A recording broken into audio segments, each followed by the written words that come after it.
The Team Never Quit podcast is brought to you by Navy Federal Credit Union.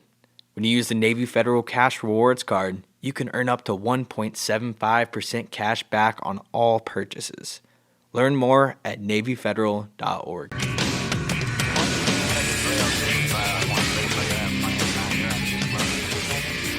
Hey everybody, and welcome back to another episode of Team Never Quit podcast. Thank you all for listening, watching, viewing, and subscribing. If you haven't yet, go check out our podcast studio on YouTube or our social medias. Let us know what you think in the comments below. So before we get to our guest today, let's kick it off with our Patreon question of the day, which is, what is your favorite trap in the movie Home Alone? Ooh. Have both of y'all seen Home Alone? Have you seen that? Yes. I'd seen, but when I seen it, I didn't have my English command was not really good, so I have understand what happened there. It's a Christmas movie.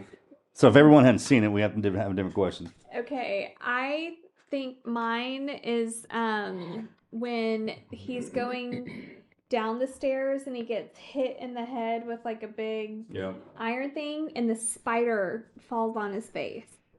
They got put on his face. Yeah, I love the spider on his face. Like his scream when the spider was put on his face is just awesome. Because that would terrify me. Have you seen it? Yeah, actually, it's one of our kids' favorite movies. Our son, our little guy. So they probably would be like screaming right now, all kinds of options. I mean, I like that. I hate spiders. Yeah. Well, that scream was the best. Yeah, that's Yeah. When that sucker throws out his face, I mean, everyone knows where that comes from. Yeah. Like, it's one of those special movie moments. When you hear that sucker light up, you're like, I know exactly where that came from. What's your favorite? You've seen the movie a million times. It's a Christmas classic, you know. I mean, I have that jingle that happens every time. I love when the guy when he pulls the string on and the iron comes down the chute. That's a good one. Oh, I mean, yeah. that's logical. It's hot. He The just iron's freaking hot spikes him and right there. Yeah. Oh, that kid had some skills for sure. And didn't he, when he grabbed the doorknob? Well, it was all heated up. Throwing that whole party with not having an actual party in there was a great one. That's a defensive trap. That was awesome. You know what I'm I talking love about? that part. That whole thing where he Yeah, set he's got that a whole up. community set up. Yeah, Whole like, community. What 10-year-old thinks to actually create a party Yeah. as this trap. Hunter, what's yours? I know you've seen it 10 billion times. So we were kind of talking about this earlier. One part that I really love is whenever he tars and feathers him. Yes. That guy. Just because, I don't know. I think that's so funny to watch. It could actually happen. But also one thing that really stuck out to me is branding his hand with the doorknob with his McAllister M. Yeah. So now he's always taking a part of McAllister with him wherever he goes in his whole life. Yeah. So I think that's pretty clever trick right there. I love that. John, do you have one? Yeah, I think my favorite one. Remember I know we were talking earlier, and this one just came to me. The little talkback thing that he had, the little talk boy. Uh-huh. When he recorded his uncle singing on that, and in the second Home Alone, and he was in the hotel Hotel and room. he played it back on the guy, and Yeah. get out of here, you pervert! That's a good point. The movie. Yeah. Angels with Filthy Souls was the name of that sucker, right? Yeah, when he played that one was good too. That's funny. Yeah, Home Alone's a great Christmas classic. You for remember it? sure. You got one? Well, I remember the spider scene, but then my daughter, she listened so quietly that I did fall asleep. But so I was like awakened by Dad, you are sleeping. I was like, no, I'm concentrating. but so I was woke up on that scene up there. So I remember the spider scene. I think that's one of my favorite ones. Yeah. Great movie, though. Good movie, Hunter. Awesome. All right. So today we have on Drago Dzieran and his wife Is that how you pronounce it? Dzieran. Dzieran. Tron. You know what? Today- Don't worry about it because I'm so used to it. That's not the restart words that I part. can. Today we have on Drago Dzieran and his wife Rachel. He was born and raised in Soviet-occupied Poland. After being sent to prison for his activism against the communist regime, he immigrated to the United States in 1984, where he eventually got his citizenship. After the Persian War broke out, he enlisted in the Navy SEAL teams and completed over 100 combat missions as an NSW lead breacher. During his time in the teams, Drago even developed a new breaching method and was eventually awarded a Bronze Star Medal, along with numerous other awards and decorations. And prior to his retirement, Drago also founded the Navy SEALs Fund to ensure that funds went to those in need when they needed it. Welcome to the show, Drago. Thanks. Thank you. It's an honor to be here. Thank you. Thank you, Marcus, for inviting me. Well, you're And welcome. Rachel. Yeah, as and well. the missus. Thank you. Yes. Caroline. Yes. All right. I can't believe we're sitting here. So I always, when you were walking in here, I was thinking about the first time we ever met. Like first time I ever laid eyes on you, and hearing your story. So for those out there that don't know, he is a SEAL. Like I did my first combat deployment with him. He's the real deal. There's a couple of guys out there, man, when you say their name, everybody in the community knows who he is. Matter of fact, I didn't even know your name till yesterday. Your real name. I mean, that's exaggeration. It's probably a few months ago or maybe even years ago, but I didn't know. Like we got guys in the teams, you'll do your whole careers, and we have nicknames and call signs. You don't even know that. But the fact that we're here now doing this on this side of it, it's like we were talking earlier, is something. So man, thank y'all for being here. Thank you. It's So an honor to be here. the way we do it, man, is I want to introduce everybody to you. I know you got a book coming out and all the charities and foundations and everything that y'all are involved with. We're going to talk about that a little bit. Like I said, I'm just introducing y'all to the team. So the way we normally do it is just to back it up where you come from. Yeah.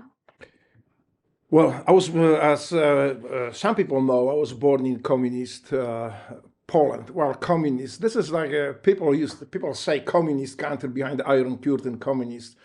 I just want to point out that none of these countries were ever communists, including Soviet Union. They were all socialist states run by communists like hardcore communists, like my father, who was was part of that evil system. So I grew up there, and eventually I spent time in communist prison. We call it gulags, but the gulag actually is the prison system in Soviet Union. But because of the advisors, because of the Soviet military that actually advise Poland how to run this prison system, we in Poland call it gulags. You know, they were not per se technically gulags. They were prisons for political prisoners. So where I spent. And after prison time, I felt my life was in danger. I went to U.S. Embassy. I asked for help.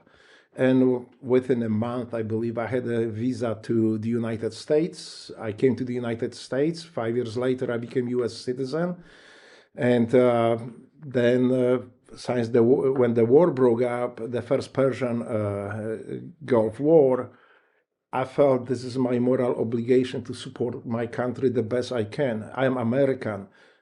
I'm not Polish American. I am not something American. There is no hyphen in front of this American. So I say I need to go do something. And I think that I was not rich. I could not build the jobs for my fellow American citizens, but I could defend them. So I joined military. And my idea was to join during the wartime and then come back to my regular life that was really good, and I got it made. I was having a really good life. So after war, I said I will come back and resume my life. And I never came back from military. I spent 20 years as a Navy SEAL, and I retired in 2011.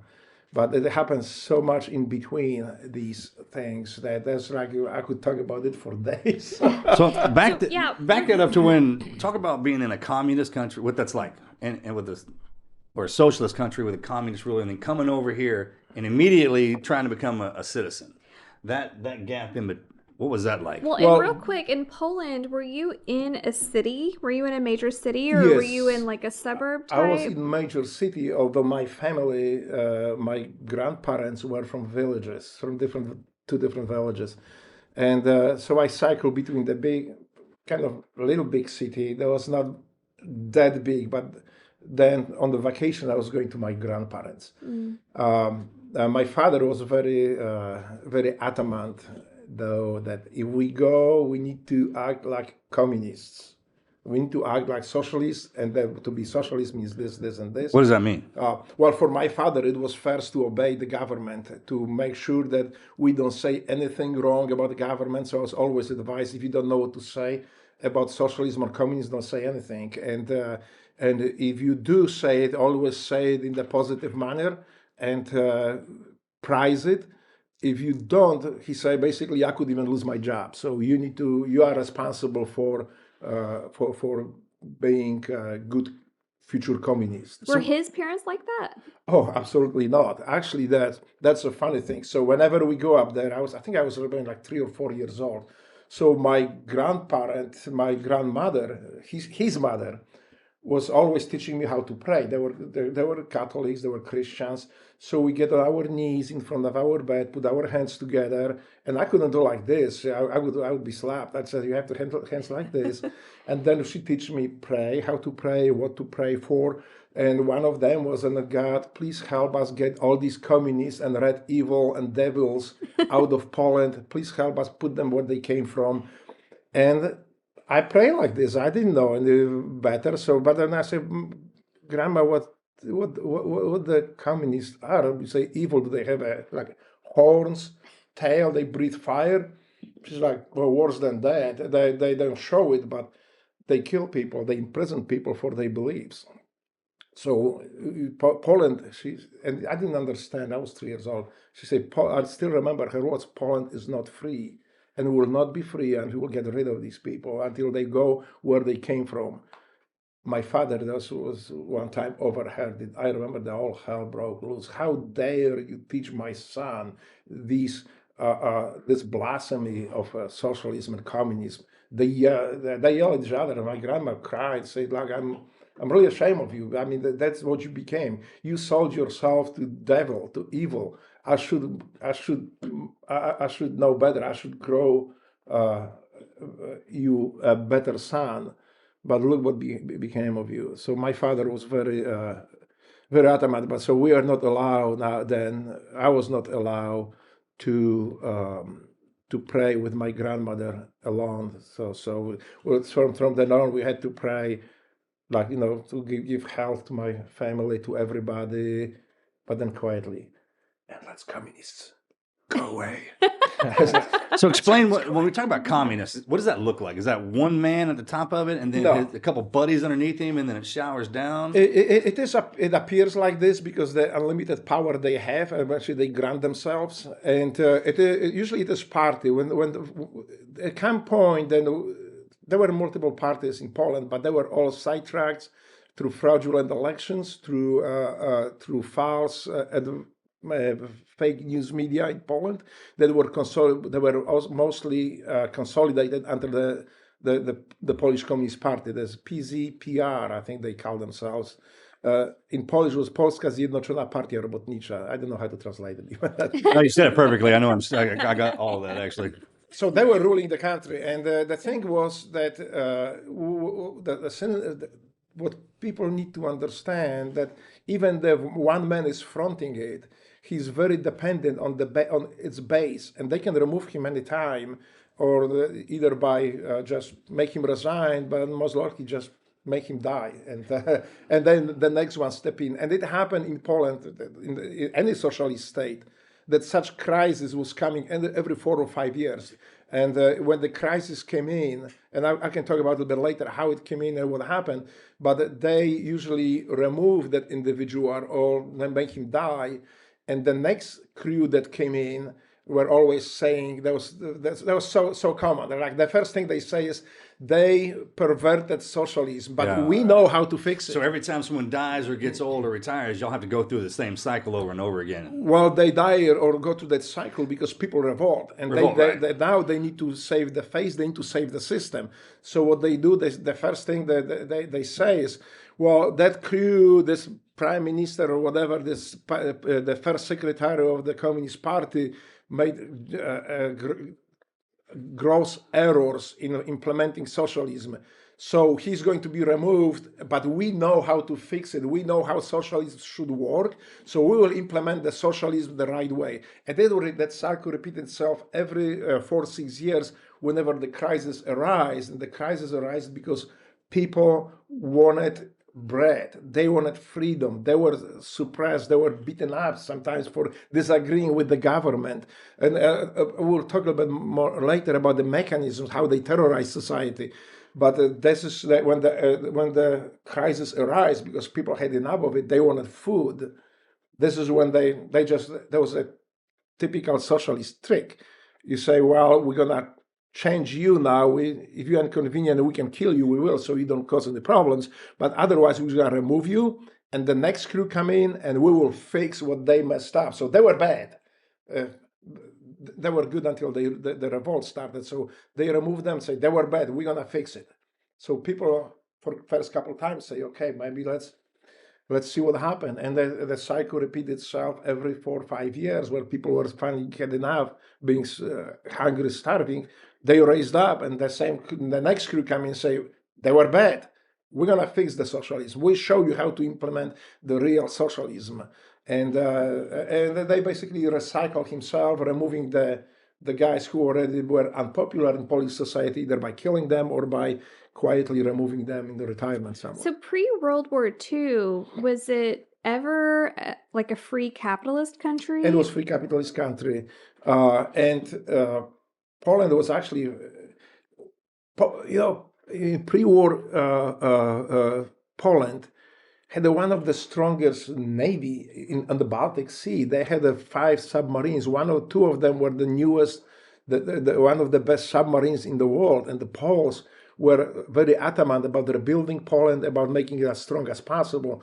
Of course, Poland didn't have the resources like the neighboring countries had, the Soviet Union and Germany, and also Poland was torn up. Poland didn't exist before the First World War because it was taken apart by the neighboring countries. So when Poland was reborn, the first thing they had to do, they had to fight Soviet Union, the Bolshevik Russia.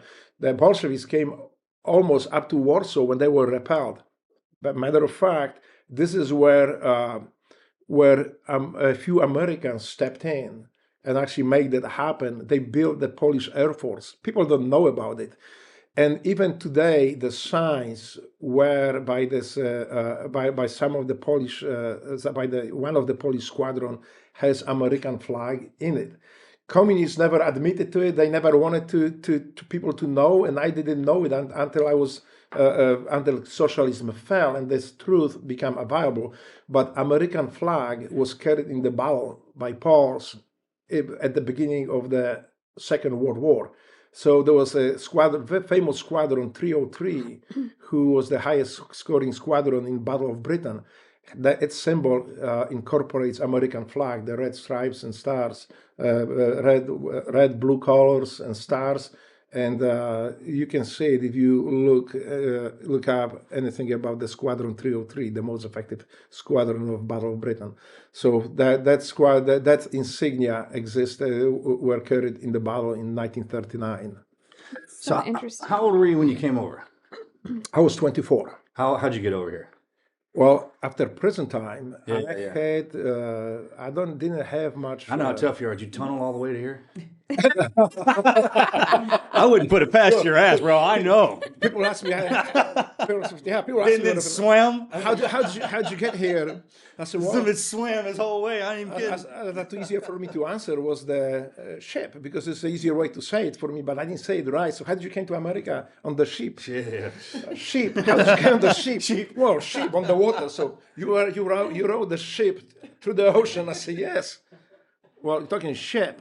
Yes. I know for me it's hard to. That's how tough he was. He rode a damn sheep all the way over here. No But one I else has flew, done that. I never even heard Can that we talk before. about why you ended up in prison? Yes. So one of those crises, like I described earlier, like every 4 or 5 years, the socialism has these upheavals because people eventually get so tired and they're too hungry to put up with it, so they revolt. So in 1979, John Paul II came to Poland to visit. Actually, this is a funny story too about that. I'll expand a little bit later. So he was preaching to Poles, look, you are hungry. I know you are tired and you want freedom. You need to step up and fight for it. You don't let people discourage you. Don't let people say that this is the way it's supposed to be. This is not. You need to fight for your freedom. And people raised up. People started organizing. It was 1979, I remember. And as people start organizing, I noticed too that, I noticed my parents, my mother noticed that the government is starting passing the laws, kind of strange laws, basically allowing them to legally, because they used to kill people and arrest people all the time, but it was like on the side of the law in the shadows. So now they could do it legally.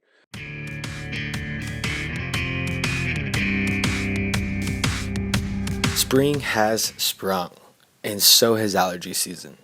When it comes to the cost of your allergy meds and other prescriptions, checking GoodRx can help you save and stay healthy. GoodRx is the free, fast, and easy way to find low-cost prescriptions. You can instantly find discounts, compare prices, and save up to 80% at the pharmacy. You can find it at any major pharmacies like CVS, Walgreens, Walmart, Sam's Club, and plenty more places. And remember, GoodRx works whether you have insurance or not, and it still may beat your copay prices if you do have insurance. So if you're looking for that seasonal allergy relief with low-cost prescription medications, GoodRx is a walk in the park for you this spring. And it's helped me get through pollen season because that is coming in strong. For simple, smart savings on your prescriptions, check GoodRx. Go to goodrx.com/TNQ. That's goodrx.com/TNQ.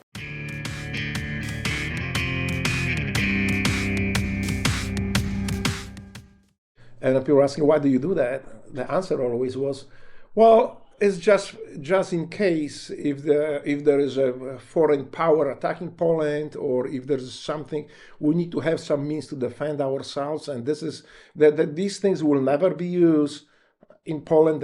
These rules and those laws will never be used against Polish people. Well, until 1991, when they imposed martial law and arrested from 25 to 60,000 people in one night.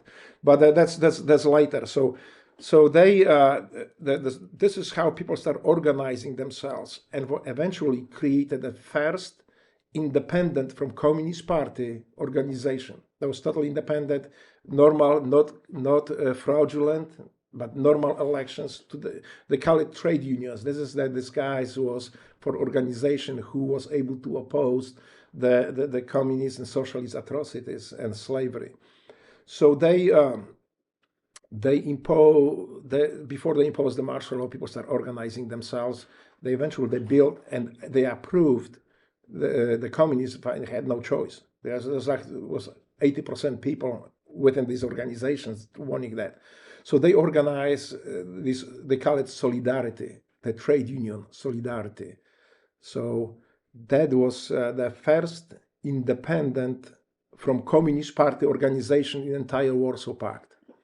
So you can imagine the fear in Moscow now. So Poland is falling out of the socialist bloc. That's what the panic was there.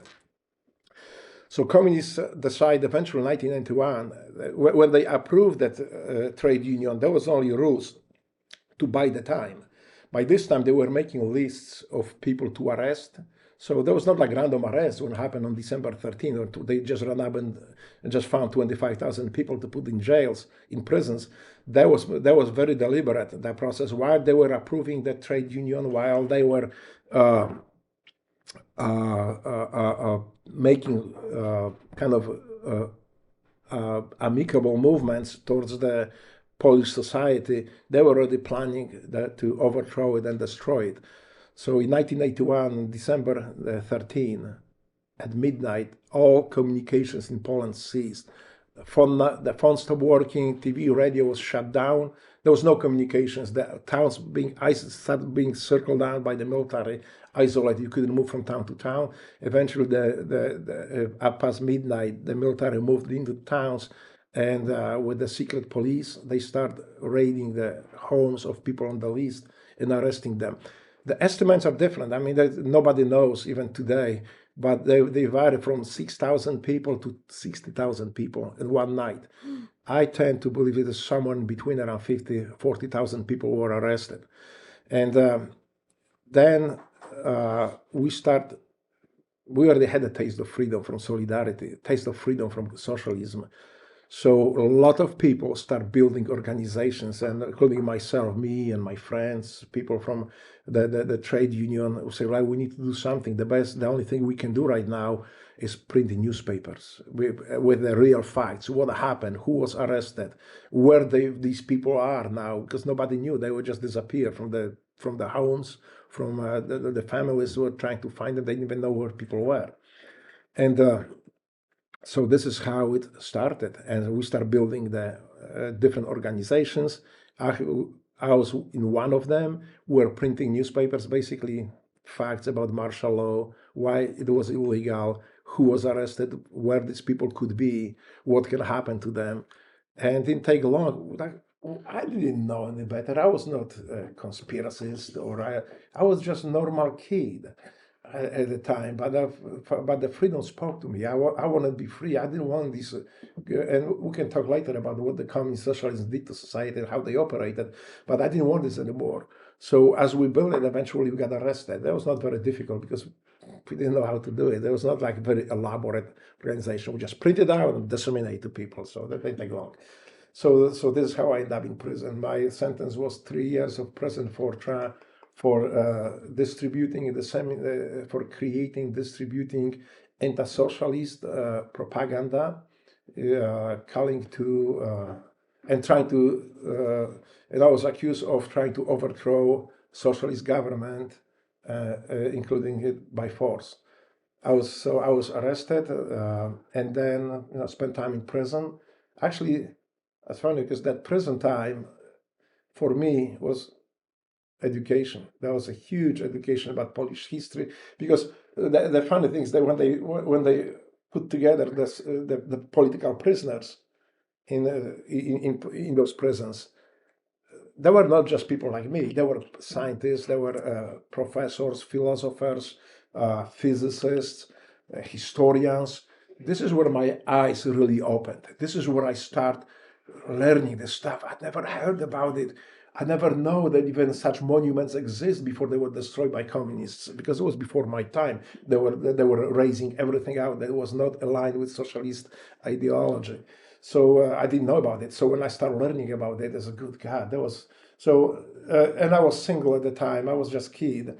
Didn't have anybody outside but my mom. So I was not bothered by that prison as much as I was learning. So when I came out from prison, I think that then I became dangerous to socialist state, because I knew the history. I knew what they were really doing. So yeah, we call those prisons gulags, but technically they were not. I need to make sure that people understand. We call them gulags because they operate the same way, the similar way the Soviet Union prison system operated. There were people, the prisons officials and administration was advised by Russian generals and colonels and Russians embedded within the Polish government. What did your dad think about you getting arrested? I didn't talk to my dad since he left when I was 7 years old. I refused, and I would like to go about it a little bit later, because we didn't talk to him. The only thing, he came to prison one time, and I remember I didn't want to meet with him. I met with him before he died when I went to Poland, and we knew that he doesn't have much time left. So I kind of just to easy him out. I visited him, actually, me and my wife with Rachel. I went there and we talked for a while. But as Rachel knows and heard, he was unrepentant. He was still that ardent communist who was in despair because his socialist ideas were not implemented and they failed. He did not like it. His idea was always that if we cannot convince you to like socialism, we get rid of you. And we get rid of you by any means. So we will cancel you, you stop existing in Polish society. And they did. We can talk about it later. I would like to mention about the techniques used by the socialist state. And if that doesn't help, we just imprison you on the false charges. If that doesn't work, you just disappear. And that happened. So that was my father's idea of implementing socialism. He believed that we need to convince people to socialism because it offers such a great things. But if we can't, we have the power now, since the socialist state, we have the power to eliminate these people. We call them enemies of the state because they do not subscribe to the values that I want people to subscribe. He was very adamant about it. But if you look at him, and like when Rachel met him, he was a gentleman. He was a very nice person. He was somebody you would meet. You say, I wish I had a grandpa like this, or I wish he was my neighbor. This guy was well educated. He was a philologist. He was a professor, and he was working for the communist government. He sold his soul to government, and we can talk about it later too. I was exposed to his ideas when I lived with him for a year, I think year and a half, until he got tired of me, kicked me right back. So, so yeah. Wow. Okay, so when you got out, how much time passed before you came over here? Well, the first time I tried to build my life there, but what happened is I was doing kickboxing at the time and taekwondo. So, and that's another story too, but we can come back to it later.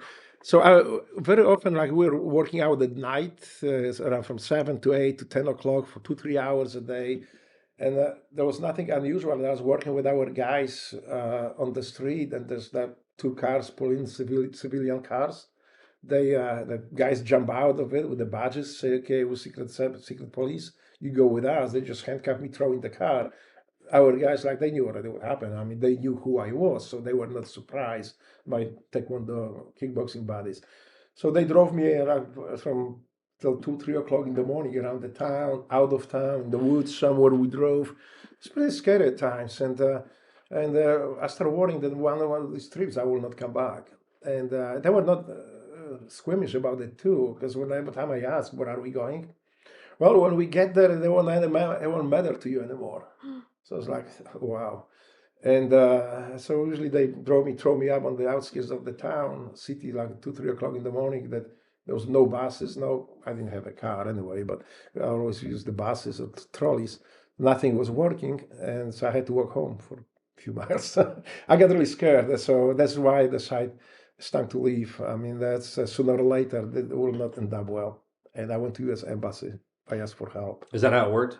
How'd you get over? Did you just walk up to one of the embassies? Or? Yeah, I just walked up to the embassy, and of course the embassy, there was under heavy surveillance. Yeah. And but I didn't care. I mean, what else can they don't know about me besides, I'm opposing socialism because I've seen it, I experienced it, and I've seen the people who are dead today because they oppose socialism. So I went to U.S. Embassy, I went straight in.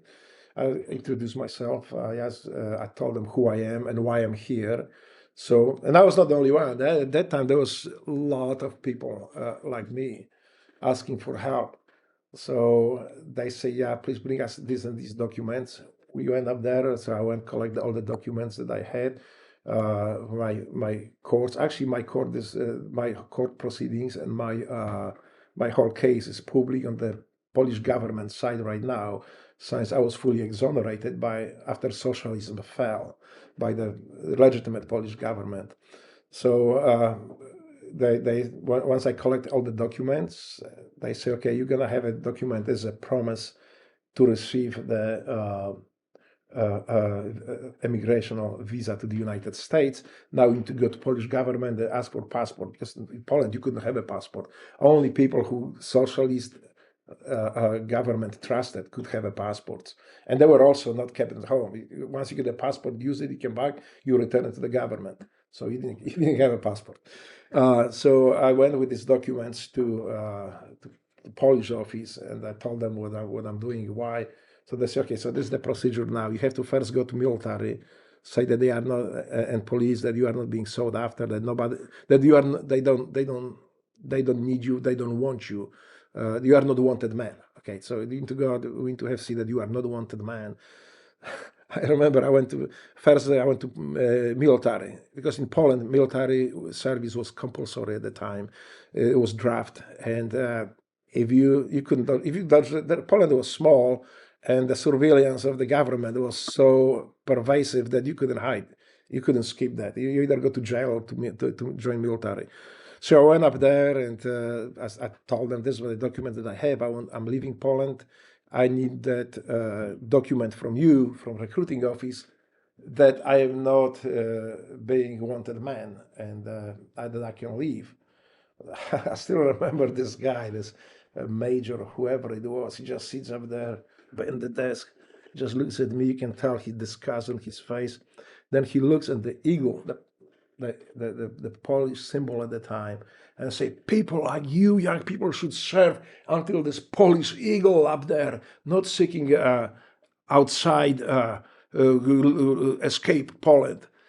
I got really mad. I said, that eagle of yours is not even Polish, because Bolsheviks, you see this eagle up there? He's missing a crown. The Bolsheviks stole the crown and took it to Siberia. Matter of fact, they actually kidnapped entire Polish eagle and ferried on to Siberia. What you have is a fake Polish eagle. But I wouldn't want to be in your shoes or shoes any of your Bolshevik lackeys when this Polish eagle come back. Oh, God. The guy, he was yelling, screaming, stomping, spitting out of his mouth. But he had absolutely no choice. He had to sign it because that's the way it worked at the time. So he signed it. When I left this office, I was walking on the street. I still could hear him screaming and cussing me up there. Oh my gosh. But yeah, I just couldn't help myself. That was not Polish eagle. That was eagle because crown, any royal symbols offended Bolsheviks and communists, socialists. So everything in Poland was immediately removed. That eagle was just creation of socialists and communists who just, okay, let's make an eagle that doesn't offend communists and socialists. So they created one like this. And it was not Polish eagle. Polish eagle returned. And these Bolsheviks eventually got, even today, they are still prosecuting some of these people implementing socialism in Poland for atrocities, and especially the judges. Even today, there are cases pending, and they call it extrajudicial murders. Because the judges were sentencing some people to death in post-Second War era. So, and on either fake charges or just for opposing socialism. So these people are even today now when Poland is free, some of them are being still sought out, people who seek out them, the government, and also they are being prosecuted. Wow. So when you get when you get the asylum, do they give you money to get a plane ticket and to come over? Not they, the United States did. The United States does? Yes. Okay. Actually, the organizations within the United States, it was very well organized. Was that a hard thing? Was it a hard process to go through? No. Basically, the only hard process was, the only hardship was caused by socialists in Poland, because they required me to buy like $10 or $15. In Poland, dollars were illegal. You couldn't have dollars. You could have how do you call it? They call it bond. Yeah, bonds. Bonds, yeah. So you buy from Polish government something that was supposed to be $1, but the Polish government controlled that. But I needed real dollars, so they were like twice as expensive, and that $15 at the time was like a month and a half or 2 months of my paycheck. I didn't have that money; I had to borrow. So I purchased these dollars, and then I was provided with a ticket to the United States, actually to Germany first, to the like a place where we can kind of learn a little bit more about America, where we can wait for assignment where we will go. So I flew to Germany first. There were already people from, I think, State Department and some of the Poles working for State Department waiting for us, because I was not the only one. And they drove us to the hotel where we spent next, I think, month or 2 months just learning about America. There was not enough time to learn English. I didn't speak English at the time, but I was so fascinated. There was like, they basically were telling us about life in America, about the things you need to do, you ought to do, how to be good citizen, and they were very stern about it, that you do not have to be citizen to live in America. This is your choice.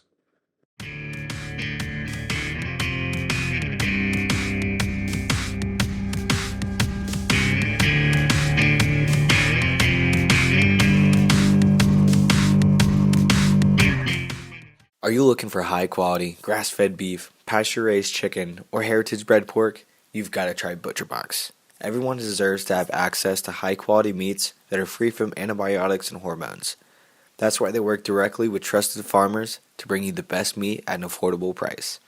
My favorite thing about ButcherBox is just how easy and inexpensive it is to order something. You'd think shipping meats would be a hassle and expensive, but ButcherBox has found a way to make it right. Plus, there's free shipping, and they have the best recipe inspiration, along with other really cool kitchen hacks included in each box. With ButcherBox, you don't have to sacrifice quality for affordability. Join the community of satisfied customers today and experience the best tasting meat around. Get free chicken nuggets for a year and 10% off your first box when you sign up today. That's a 22-ounce bag of gluten-free chicken nuggets in every order for a year when you sign up at butcherbox.com/TNQ and use the code TNQ. Claim this deal at butcherbox.com/TNQ with code TNQ.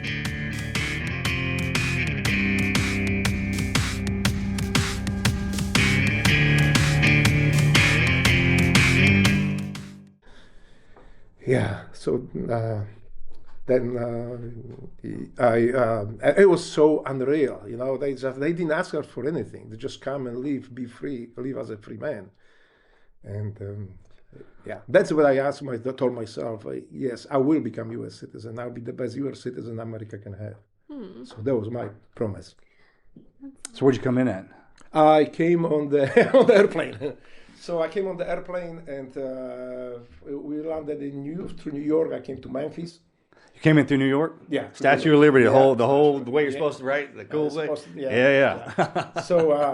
So we flew, and then there were people already. The funny thing is too, in Germany, when they were teaching us about America. Was that on an army base? No. It was in the hotel in Germany. Okay. It was just like a nice small town, and it was very relaxing. It was very quiet, and so we were provided with everything, with food, with a place to stay, and that only what they asked us to learn about America.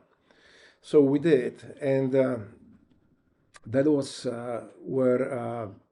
I didn't know any English. I had no money. The $15 that I had, I just went and bought myself my dream of my life, a little tape recorder so I can listen to the music. It was like so small for me at that time. It was like maybe that big. And I was like, God, I am so rich right now. I'm so man, you know. I have it.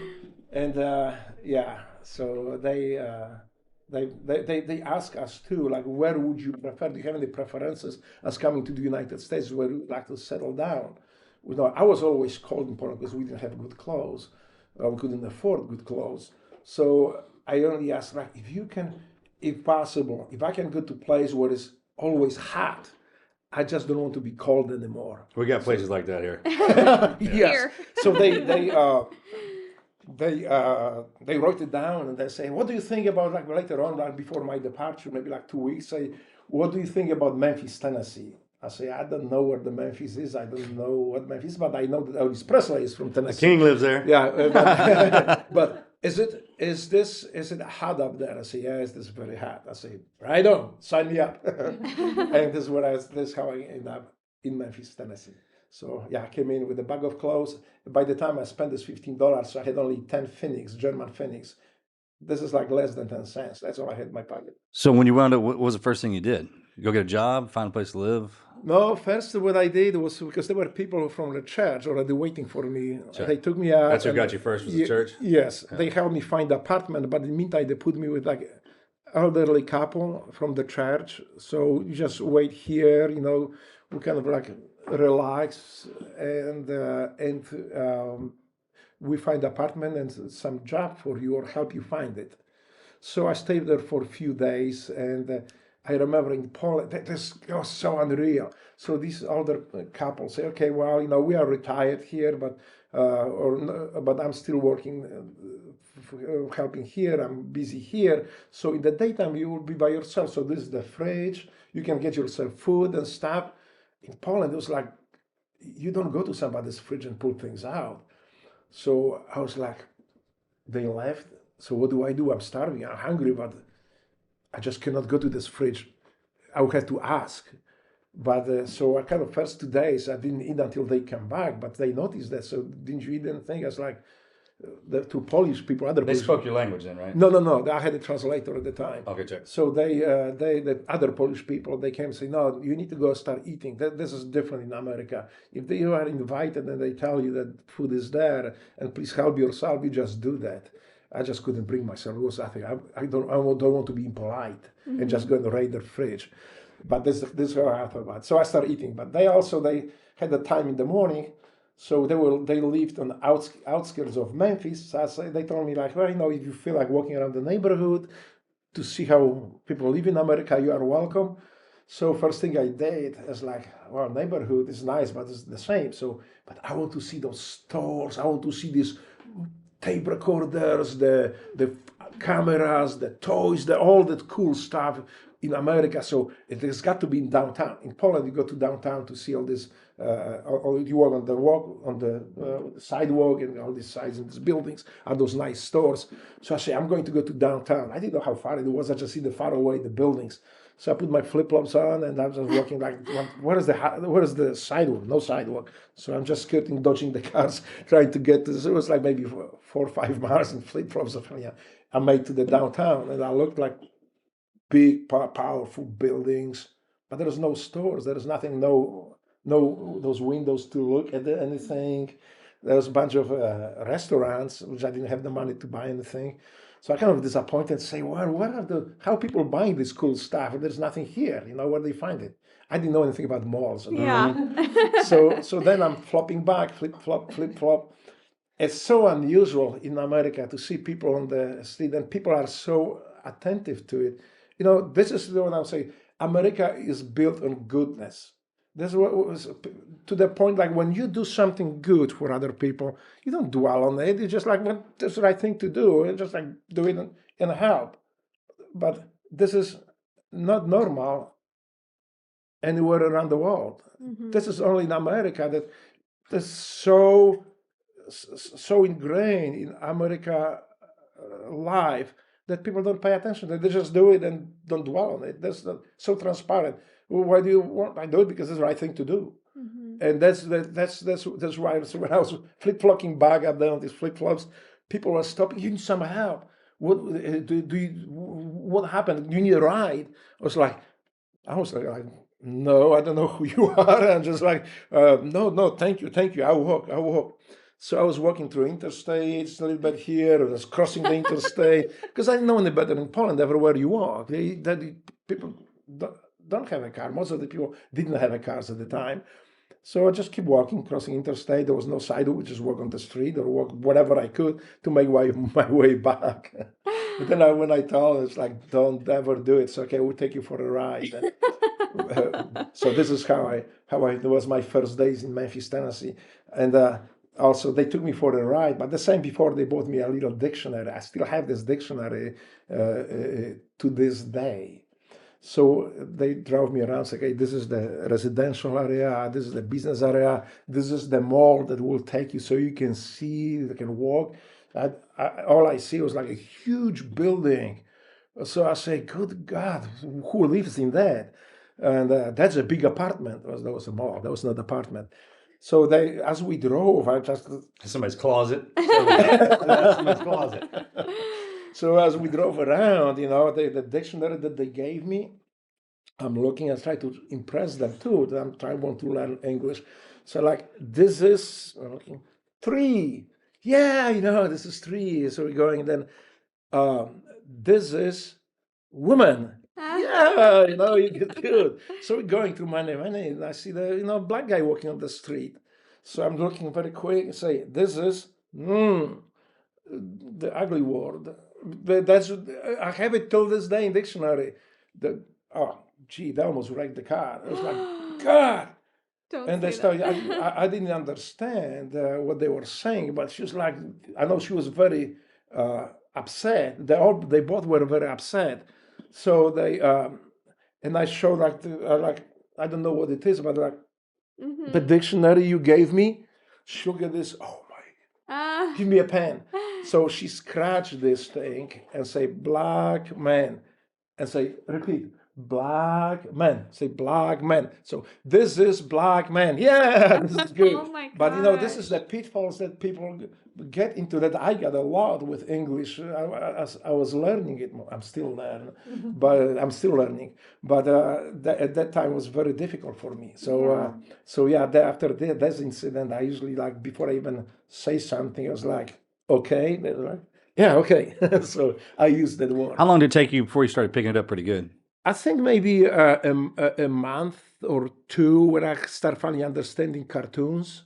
Because what I was doing, I went to work like maybe a week and a half later. They got me apartment, and they gave me a job in school. So I was janitor, and I started when I was mapping. I said like from newspapers I cut out these cartoons. What do you call it, cartoons? No, those like yeah. And I was like, Jane likes Joe. Okay, so just Jane likes Joe. It means that Jane lubi Joe. Now just translate in Polish, and let's keep going and keep going. And eventually I started picking up. I was watching TV and I couldn't understand the word, what was being said. So, by watching cartoons, it was easier for me to understand. So basically I learned English, at least initially, from watching cartoons and reading the newspaper cartoons. And having dictionary in the back pocket. I just try to remember, I told myself, at least 10 words a day. So I was just like, select like 10 most popular words. And then I was just like hammering in my head. I don't know why they don't do that in school.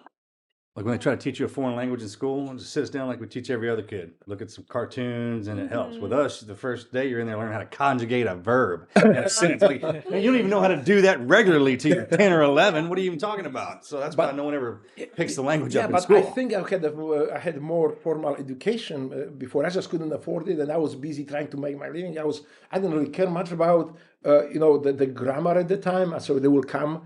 But the way I learned English was with a lot of grammar errors, and it still haunts me sometimes. Because once you learn one certain way, it's easier to learn the right way than relearn. That's true. I don't know what that is, but everyone who doesn't speak English and is not from America, when they come over, they don't care. They'll butcher some English. They'll throw it out. They don't care. Everyone's great at that, except for Americans. Like we'll learn a couple of words in a foreign language, and we will not throw it out there. I guess because it's embarrassing or something. But everyone else, they don't care. Well, you have a choice because English is so popular. You don't need to learn a different language. If you don't remember, you supplement yourself with English word. People will understand, and you don't want to look bad. But I had no choice. So basically, my English was like I is what I is. I be what I be. Sure, yeah, exactly. That's the best is picking up those terms. When you hear that, you're like, oh, I heard that. Yeah, but the more I listen, the more I learn, the better I get. I still get sometimes chastised by Rachel if I use the wrong he just wrong likes words. to add a lot of extra a and the kind of all throughout the sentence. Yeah. Oh, the don't even get me started on this the and this f. I think I mentioned about it before, right? Because we got words where the letters don't even mean anything. They're like, Yeah. that's the best part. Well, use f instead of that. Yeah, okay. Especially when you get fired up. Like when he gets fired up, yeah. that's when it starts flowing together. You can't understand a word he's saying. You just Well, know that's where if he's on the phone with someone, they'll tell him to hand the phone to me. Sometimes still do. So funny. Once I left the teams, my English kind of went south because I'm sitting at the computer. I'm software engineer now, so I work at the computer and I don't talk to people. In teams, you have to talk. There's nothing elaborate, but at least I was proficient with it. And now we just have to sometimes people look at me that yeah, and then. What did he say? especially with our vocabulary, because guys will say something to each other that has nothing to do with the situation, but it's from some movie or some book or something. So you got to go back and forth with that, and that's the wit that comes with being in our fraternity. Yeah. Besides, in the teams, the language is somewhat different too. The slangs that we sometimes use. I got so used to it that I really had to relearn English, and Rachel helped me with this because you cannot use these words. I'll give you People some bad won't habits. understand. Sure. Yeah, we got so- that for sure. What did you ever stay in touch with the elderly couple that brought you in? No. After I joined the Navy, all my contacts broke, and I didn't have a contacts with with anybody there. So yeah, that was. I left Memphis, and I never came back to Memphis. How long before you came in to when you left? Was that how long were you here before you joined the Navy? 6 years until I became U.S. citizen. That's how long it took?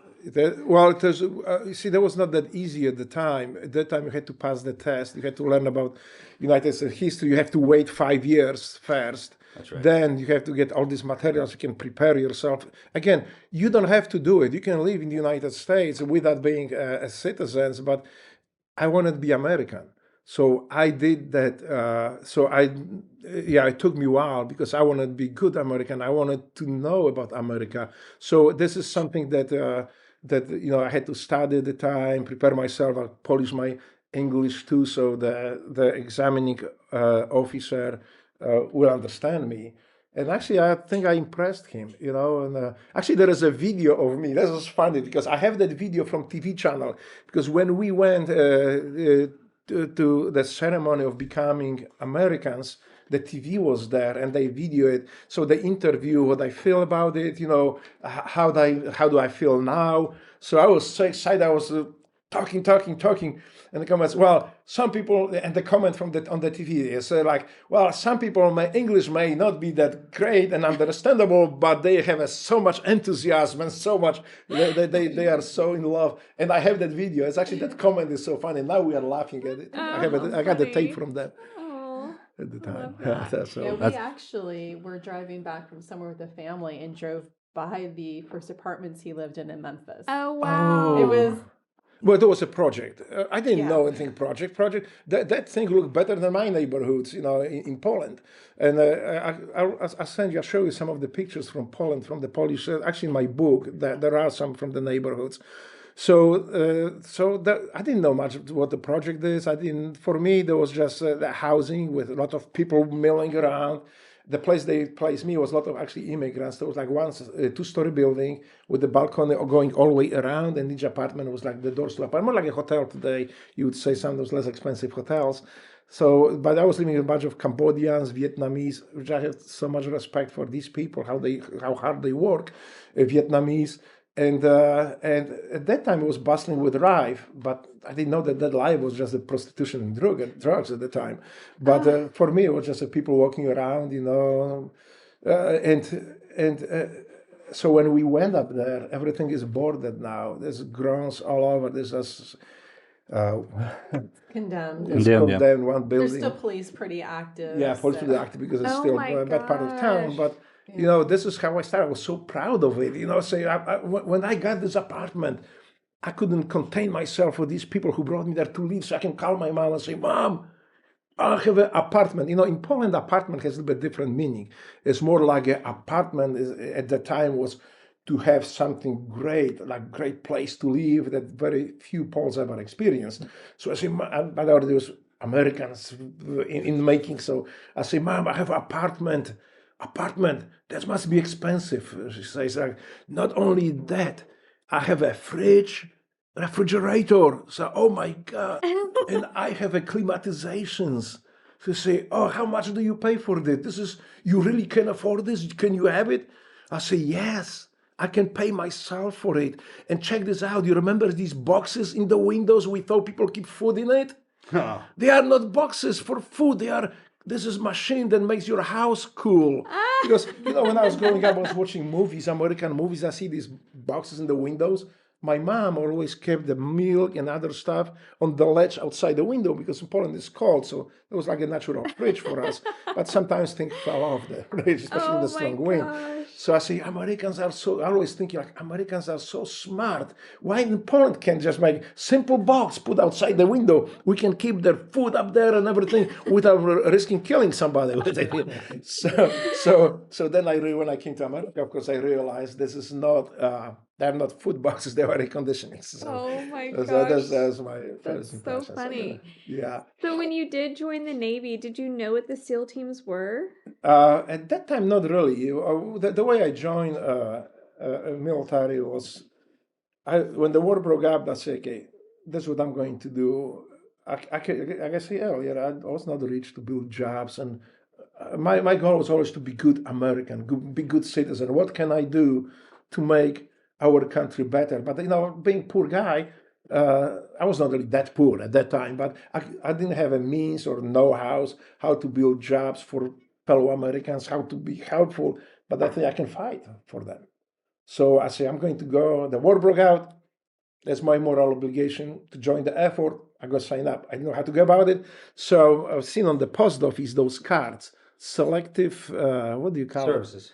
it? Selective services. When you turn 18. Yeah, when you turn 18 to register yourself. So I just filled this up. I sent it off, went back to my apartment and started. I was living with other skydivers by the time. And I start packing my stuff. Say, what are you doing, Drago? Oh, they call me Geronimo at the time. So what are you doing, Geronimo? I was like, well, I'm going to war. You're going to war? What war? I said, well, Iraq, Kuwait. They say, well, wait a minute. How did you do it? I said, I just sent them the postcard. So I'm just waiting for the call. Postcard. Yeah. So That's what it was, right? Yeah, a postcard. I thought that's how you join, So, well, they say, no, that's not how you do it. That's not how you do it. That's we need to. Well, let's see what happened. Like a month later, came in. Well, thank you for your effort, but you are too old. You are like 30 years old, and you are out of the range. But anyway, thank you. So I was kind of like, well, I guess that's not how it works. So then with the advice of my fellow skydiver, I went to Army recruiting office. And then they say, okay. In Memphis? In Memphis, yes. Yeah.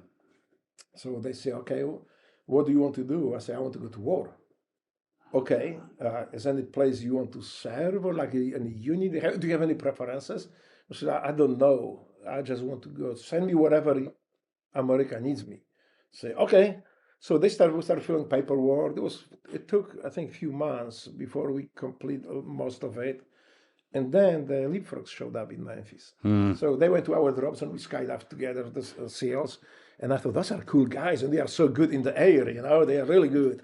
So it was really enjoyable. And I told them that I'm about to join Army and so it's like, wait a minute, why don't you go and talk to your recruiter, but go to Navy recruiter and tell them that you want to be Navy SEAL. That's why I want the Navy SEALs. We are. I say, holy shit, I can do it all live. Did you even know what a SEAL was back then? No one did, really. Back then. That's the 80s, right? Yeah. That's the 80s. Or, excuse me, early 90s, right? Yeah. Yeah, those was 90s, yeah. So then I went to Army recruiting, to Navy recruiting office and say, look, I want to join Navy and I want to be a SEAL. There's like, ooh, okay. So, but how old are you? 30. Okay. So we can start paperwork now. I said, well, I already have completed paperwork with Army office up there. Maybe you guys can go and get it and stuff. I'm like, okay, you need to go up there and get it. So I was like, damn, how do it was so awkward for me. These guys did all these words, all these interviews and everything. I was pretty much ready to go. And then I have to go tell them that I'm going next door. So that they were good. So I went up there and grabbed but I did it. And I brought them the papers and they looked, yeah, you are too old, but I tell you this, as a recruiter told me, you sign this right here, and I guarantee they will make you a Navy SEAL. Oh, you just need to sign it, go up there, and they will make you a SEAL. Boy, that guy was a salesman, wasn't he? Well, I was a poor buyer. Sign this piece of paper right here. It's like, there's nothing on it. There will be. Don't worry. Just put your sign right there. But at least they were nice to me. Say, like, look, so... freaking enlistment paper was 1 page. So they say, okay, so this is what's going to happen. You're going to go to boot camp, and then you will have... Even if you... So when before they make you a SEAL, you will have to get a job in the Navy. At that time, you remember, there was no SEAL rating. There was just... You became... that way, if you didn't make it, yeah, they'd send you somewhere. Yeah. At least they was nice to me. They say, okay, well, you don't need a job. You just go and designate it, and then try. Hope you will make it. They will say, I will give you a job. So what job do you want? I said, like something with skydiving, maybe parachutes, parachute rigger. Oh yeah, parachute rigger. I didn't know what it was, but I thought this was like, maybe parachute rigger. Definitely I have to jump. Yeah, right. It's kind of a great job. It's a great job. Well, great job, but the rate was so filled up that I couldn't advance. I was like forever E5. That's how you know it's a great job. It fills up. You can't get in there. Yeah.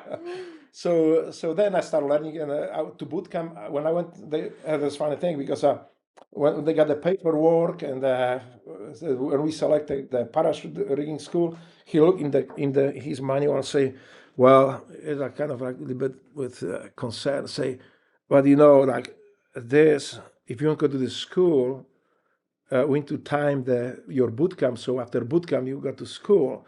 If you wait longer, then you have to wait like 4 or 5 months to do that because for the next school. Or you can join next week and you can leave next week. I was like, sure. I had a girlfriend at the time, so I signed the paperwork I think on Monday. So I was told to come back on Thursday to be sworn in a delay entry program because my paper was already completed because that school started like the right after the boot camp. I called my girlfriend and say, hey, I'm going to get married. I'm leaving. I'm joining the Navy. It's like, what? On the other side of the phone. So I said, yeah, for me to join to get the job, I have to join next week. I have to leave next week. Thanks God, she said yes at the time. So we ran up very quick to Memphis downtown. We found the judge. We just got I don't think we had the rings even at the time yet. And he just blessed us. Dominus, we are a married couple now. And we signed the paperwork and stuff. We are married. So then we ran up, got the rings. And then I went on Thursday, got in the delay entry program. And I believe Saturday I left to Chicago and rest of the history. But in the boot camp, I was so proud. At first, I was scared because everybody was yelling at me, screaming. I can't understand only half of it, what they said. So, but I was working so hard that I end up as a top recruit from all the graduating batch. I get the Military Excellence Award, and I was the number one. I was like put up in front of the whole graduation group. Aww. So that feel good. That felt really good. Yes, I was so proud of myself. And there was a story too in the boot camp.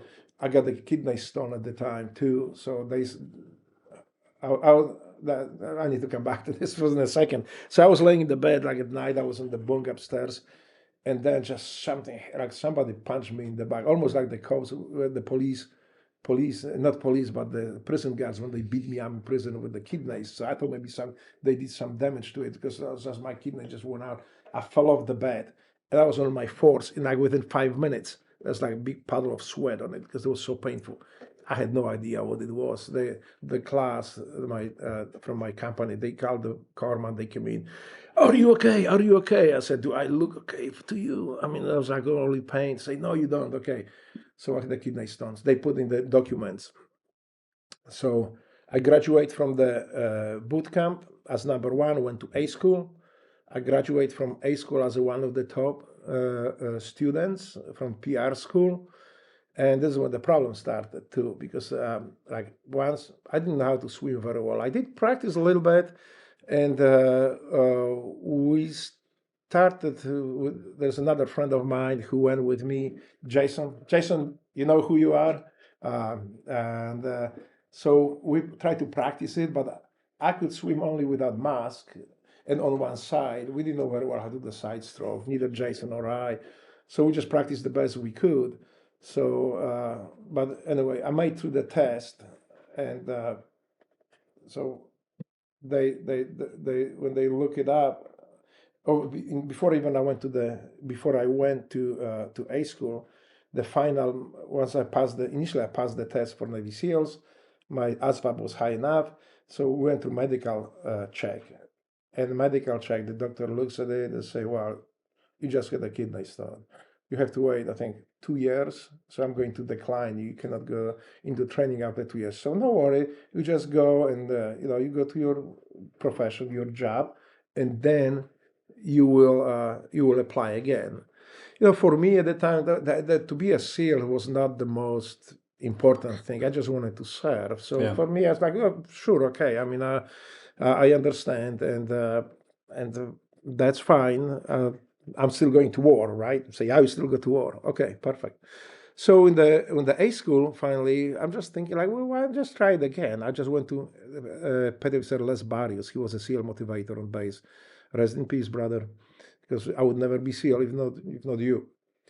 But so he passed away now. So I went to him and say like, I want to be a SEAL. I passed the test, but now I don't know what to do. They told me I have to wait a year or 2 years. It is in my medical record that I had a kidney stone. He's like, okay, well, let's go see the test first. So I passed the test again. He say, oh, go get your medical record. Let me take a look at it. So he wrote the check. I ran to the records. I got my medical record. I brought it to him. He said, "Okay, step outside." He was in his office. I can hear comes back. Said, "Hey, are you sure you had a kidney stone?" I was like, "Well, hold on. Let's find this paper. Where's the medical record with a kidney stone?" So we just go one by one. I don't see any. "Are you sure you had a kidney stone?" It's like, "No, I don't think I had ever." Yeah, that's absolutely. Could have been a bowel obstruction or something. I don't know. It's not in there though. I definitely didn't have it. Yeah, so here. That's why I was such a great medic, because I really didn't mess with your records too much. Too much. So then, graduating from the A school. Depends on what you needed. Yeah, as a top recruiter, I got my eventually. I had to wait because I think the process for me, since I was born in a different country, was a little bit different. So eventually, I got my orders to BADS, and the rest of the history. I left. Isn't that the greatest feeling? Oh God! I mean, I remember when those came in. I couldn't believe it when I saw it. When you see that number tattooed on that. Marcus Melanie. When I got these orders, when I told I can go to BADS. The only thing I can compare to it when I got my immigration visa from U.S. Embassy. Aww. When I was working back home, it was like, I am free man. Yeah. I knew I was not yet, but I already seen myself as a free man. I'll never forget it. So, when they dropped that packet in front, I felt completely different. Yep. And it was just the beginning. Yep. Like we still had to go get our asses kicked and then go through hell. But I mean, it was such a great idea when that concept got dropped in front of us. I remember that very vividly. Yeah. And then looking at the other guys, because they had their packets and they were saying, "Look, I'm going to this boat. You know, hopefully we'll see you later." And then some of the guys were all going together. But then when we go through boot camp, there's only a handful, if you have anybody else at all. Oh, I had like 2 guys with me. Yeah, I had one other guy, and he was in phase with me, and he made it all the way through. He's still in, I think. Yeah. I'm proud to. Well, I'm sure he wouldn't mind if I say his name. It's Jason Cabell. He was the guy. This brother, he was the closest friend I had at the time, and we worked together, we practiced together, and he was very motivating. He was like a brother to me already, and we ended up together in BADS too. We were same PR school together. What class? 185. Well, I started with 184, but all right. So you showed up. What is that? A summertime class? Winter, spring, fall? That was winter time. And 184, but I graduated from 185. I started with 185, and right before the Hell Week, when the flood mats. Is that El Nino? Was that? Yeah. El Nino time frame? I think so. All the storms where they had to pack the berms? Yeah. I think so, because the weather always sucked. Weather always sucked, yeah. And I got the MRSA in my leg. So my swim buddy got that, Tyler. Yeah, and my leg swollen so bad that I had to actually cut my pants to show up in the morning. And I was like, they sent me right away to medical in BADS. And in BADS, what the hell are you doing here? It's like that was the worst. So they said, okay, but before that, I thought I'm smart. So when I know it was festering on me to the point I couldn't put my pants on it. So I just survived till Friday. Friday after work, I will go to Balboa. They will fix me. Monday, I'll be okay. And I can resume my training. What was it? The hospital. Oh, he got flesh-eating bacteria. Oh, gosh. So I went to Balboa. They cut it out. They just like clean it. They put the bandage on it. They sent me, okay, you're good to go. So I said, okay, kind of helped Friday, but Saturday was getting worse. Sunday, I had a fever. My legs swollen. I could cut my pants off. So when I show up there, they say, okay, well, let's go here. They look at it, say the Balboa didn't irrigate it. Basically, they just clean it up and send me. So they lay me on the table. They put the IV, stick the IV in the hole, and just keep for like a couple hours. I was laying there, and they were just irrigating. So it helped. And I asked to go back to my class. They say, no, because now we're going to the flood mats, and you'll be in the mud all the time. You're going to get injured. I say, no, I'm good. Say, no, you're not good. And they knew that I can't. So I say, I want you to run 10 laps around the courtyard up there and this thing. So, they were just like, say, I will not finish those runs. They just tell me to just, okay, run. So I keep running, and I finished it. So now, can I go back to my class? No, we can't let you go in the training now with this open wound like this. Oh my God. So they rolled me back. And I was angry, I was sad, but I start from the very beginning again with class 185, and I graduated with class 185. You go back to going again? I didn't go to Hell Week. I just, it was right before Right, the Hell Week. oh, so you caught, yeah. like, that's what happened to me. Yeah, Same thing happened to me. and right before that, I got rolled. So, but then next go around. So I feel like guys who make it all the way through in the first try, that they're kind of pussies because they don't. You know what I mean? Anybody who can make it through in the first time, they always brag about it. Those one guys, man. I'm like, no, I got full benefit. Me and Drago, man, we hung back. Yeah, we did it twice. Hey, if you're going through buds, don't hang back. Make sure you can get your ass through there because it sucks. Marcus started with 226 and graduated Came 228. out 28. Yeah, thanks. Full bennies. I broke my leg in Monster Mash after Hell Week. Yeah, but I would like to come back to Poland for a little bit too, if I can. So when it happened, first I would like to just come back to the to prison time. So this is what I learned when I met real heroes. Because our idea was like we had a pretty good story, so we all denied. It's like, it didn't happen. That's not true. We got prison sentence anyway. But when I met people who, and in my book, I have actually the full speech. So some of the guys that like very prominent guys. I'm talking here about Andrew Krasuski, and many others, but particularly Andrew Krasuski. He was a leader of Solidarity in his town. He was an engineer. He didn't deny anything. He just went up and schooled the communist judges, the military judges, what the freedom means. He would be shot for that. It was 1940s and 50s. He would be killed, and he still could. We didn't know what will happen. So basically, he said, "Yes, I did it, but I'm guilty as charged, but I'm innocent of what you are accusing me of being anti-Polish or anti-thing. I fought for free Poland, and I'm still fighting for free Poland." Basically, he gave the speech, and to the point that it was the judges, the people were embarrassed.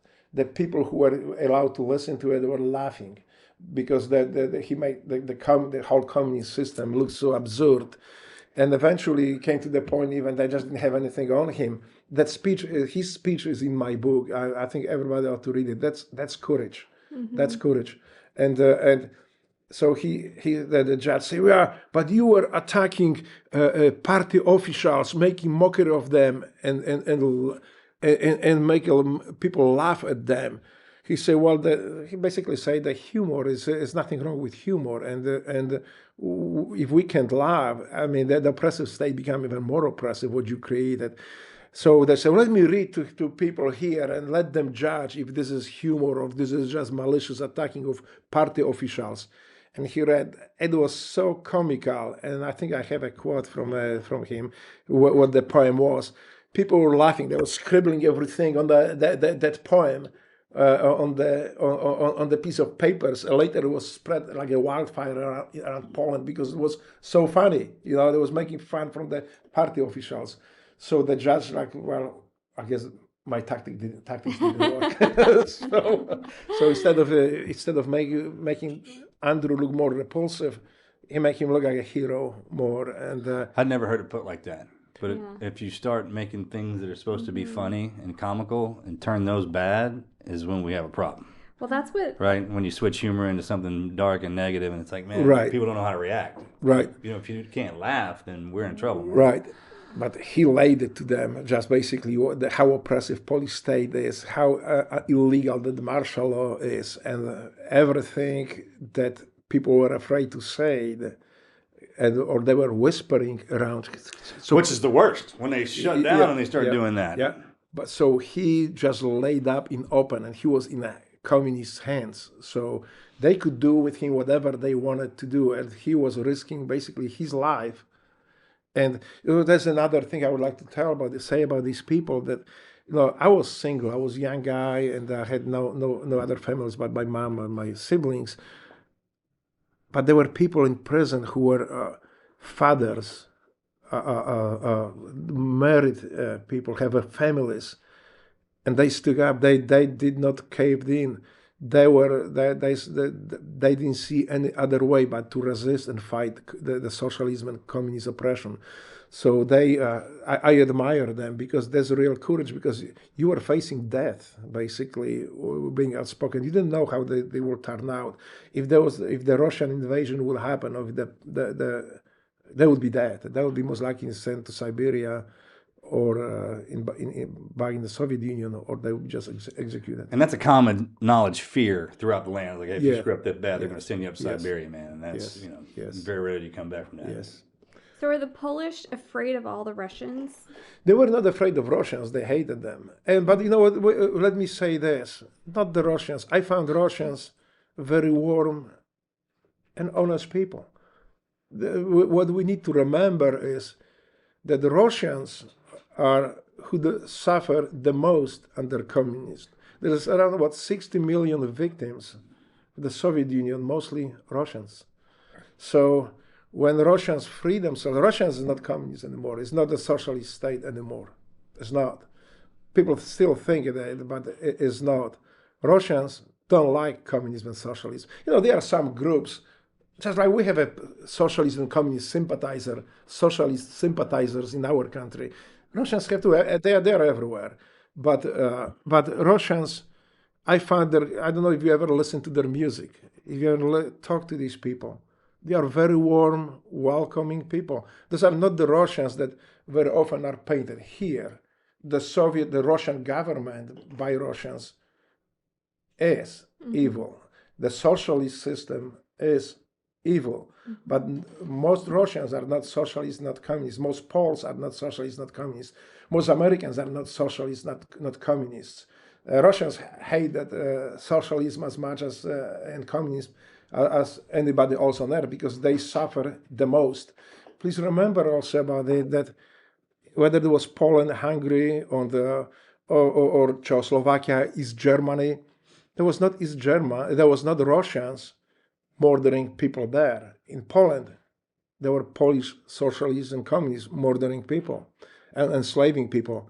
In Romania, there were Romanians who were Romanian socialists and communists. They were enslaving and murdering people, sending them to prisons. And in Russia, there were Russians too who were enslaving and persecuting Russian people. But if you look by the numbers of victims of socialism, are the most persecuted nation in the world. We need to remember that.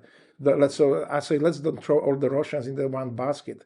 I found them very warm. If you ever listen to their folk music, it's beautiful. These people are so musical. So we just need to understand these differences. Yeah. It's not the people, it's the government. Thank you, everybody, for listening in on this awesome episode with Drago and his wife, Rachel. Please stay tuned. Next week, we'll be dropping part 2.